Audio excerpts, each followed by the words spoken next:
اور بادشاہ نے کہا کہ میں نے خواب دیکھا ہے، دیکھتا کیا ہوں کہ 7 موٹی گائیں ہیں جن کو 7 دبلی گائیں کھا رہی ہیں، اور 7 خوشے سبز ہیں اور 7 خشک۔ اے درباریو، اگر تم خوابوں کی تعبیر دے سکتے ہو تو مجھے میرے خواب کی تعبیر بتاؤ۔ انہوں نے کہا یہ خواب تو پریشان خیالی سے ہیں اور ہمیں ایسے خوابوں کی تعبیر نہیں آتی۔ اور وہ شخص جو دونوں قیدیوں میں سے رہائی پا گیا تھا اور جسے مدت کے بعد وہ بات یاد آ گئی، بول اٹھا کہ میں آپ کو اس کی تعبیر لا بتاتا ہوں، مجھے قید خانے جانے کی اجازت دیجیے۔ غرض وہ یوسف کے پاس آیا اور کہنے لگا، یوسف، اے بڑے سچے یوسف، ہمیں اس خواب کی تعبیر بتائیے کہ 7 موٹی گایوں کو 7 دبلی گائیں کھا رہی ہیں، اور 7 خوشے سبز ہیں اور 7 سوکھے، تاکہ میں لوگوں کے پاس واپس جا کر تعبیر بتاؤں۔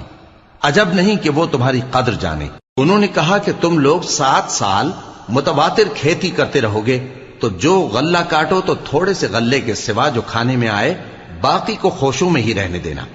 پھر اس کے بعد خشک سالی کے 7 سخت سال آئیں گے کہ جو غلہ تم نے جمع کر رکھا ہوگا وہ سب کو کھا جائیں گے، صرف وہی تھوڑا سا رہ جائے گا جو تم احتیاط سے رکھ چھوڑو گے۔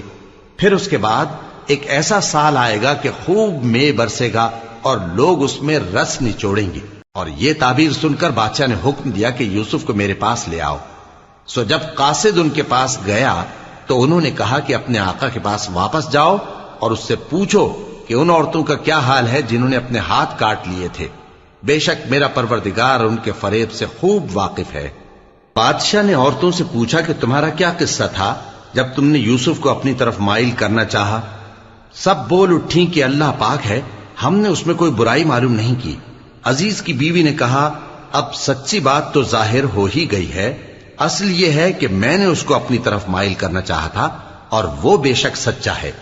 یوسف نے کہا کہ میں نے یہ بات اس لیے پوچھی ہے کہ عزیز کو یقین ہو جائے کہ میں نے اس کی پیٹھ پیچھے اس کی امانت میں خیانت نہیں کی، اور اللہ خیانت کرنے والوں کی چال کو چلنے نہیں دیتا۔